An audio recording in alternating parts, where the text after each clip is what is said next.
سورہ اعراف میں اللہ تعالیٰ فرماتا ہے وَيَا آدَمُ اسْكُنْ أَنْتَ وَزَوْجُكَ الْجَنَّةَ، ہم نے آدم علیہ السلام کو پیدا کیا، مسند خلافت پر سرفراز کیا، حضرت حوا کو پیدا کیا، اور پھر دونوں کو فرمایا کہ تم دونوں جنت کے باسی بن جاؤ، رہائشی بن جاؤ، فَكُلَا مِنْ حَيْثُ شِئْتُمَا، ساری جنت کہ جب کہ ایک ایک جنت کے بارے میں قرآن فرماتا ہے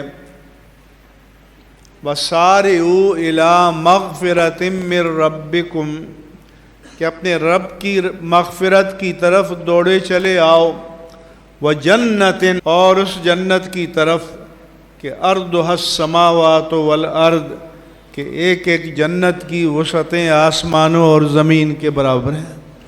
ان سے کہا گیا فَكُلَا مِنْ حَيْثُ شِئْتُمَا، جہاں سے چاہو کھاؤ، صرف ایک ریسٹرکشن، ایک پابندی ہے کہ وَلَا تَقْرَبَا هَٰذِهِ الشَّجَرَةَ، اس خاص درخت کے قریب نہ جانا، فَتَكُونَا مِنَ الظَّالِمِينَ، ورنہ آپ زیادتی کرنے والوں میں سے ہو جاؤ گے۔ اللہ فرماتا ہے فَوَسْوَسَ لَهُمَا الشَّيْطَانُ، شیطان نے ان کی دلوں میں وسوسہ ڈالا، اور شیطان کو اللہ تعالیٰ نے یہ ملکہ دیا تھا کہ وہ انسانوں کے دلوں میں وسوسہ ڈال سکتا ہے۔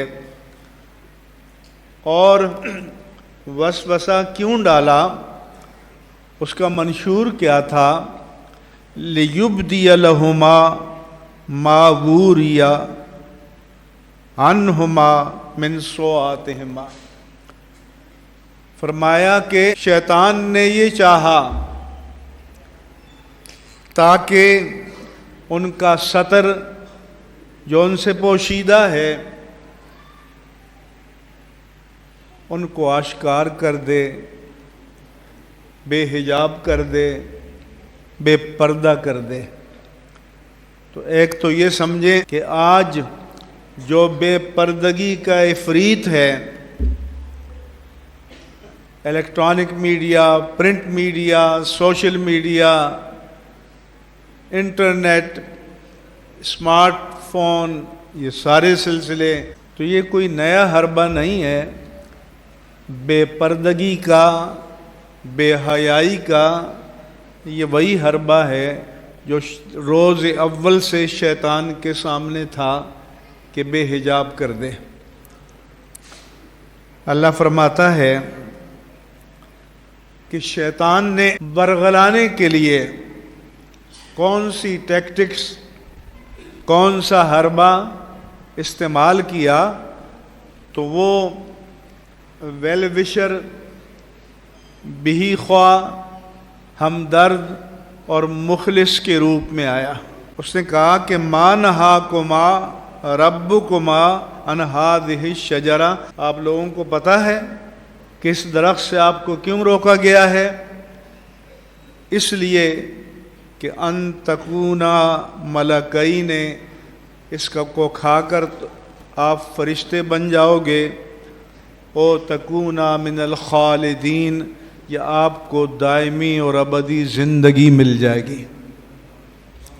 تو آپ نے اندازہ لگایا کہ اس نے کہا کہ میں آپ کے فائدے میں بات کر رہا ہوں، اس کا پھل کھانے میں آپ کا فائدہ ہے کہ آپ فرشتے ہو جاؤ گے، کہ دائمی زندگی پاؤ گے۔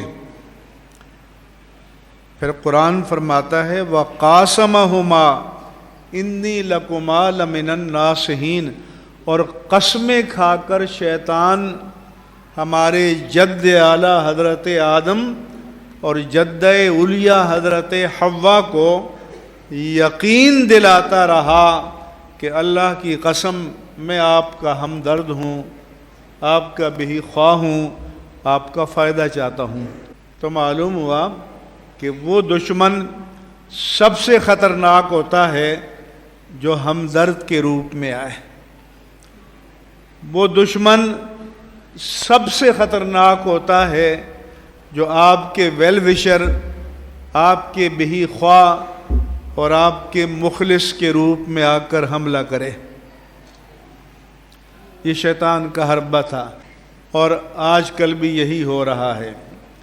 جیسے حضرت نے بتایا کہ اللہ نے تو علم اور اہل علم کا درجہ بلند کیا. اللہ نے جو حضرت آدم کو مسجود ملائک بنایا تو وجہ عظمت آدم علم کو بنایا.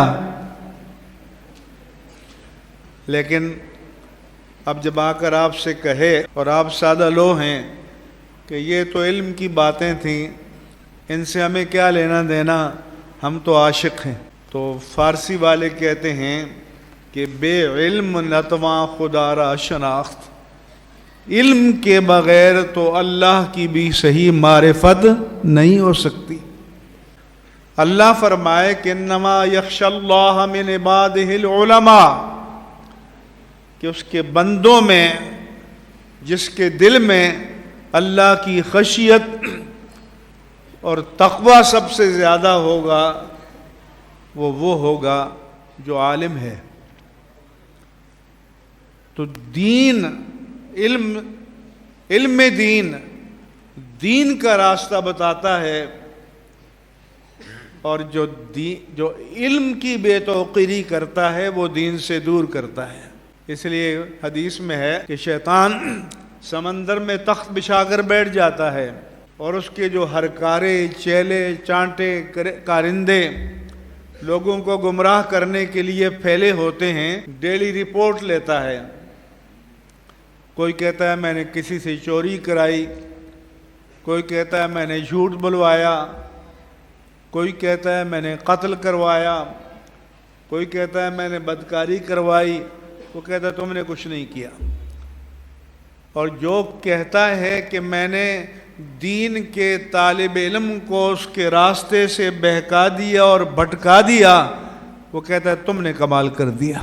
کیونکہ اگر وہ اس راستے پر چلتا اور عالم بنتا تو کتنے لوگوں کو جہنم میں جانے سے بچاتا، کتنے لوگوں کی ہدایت کا وسیلہ بنتا.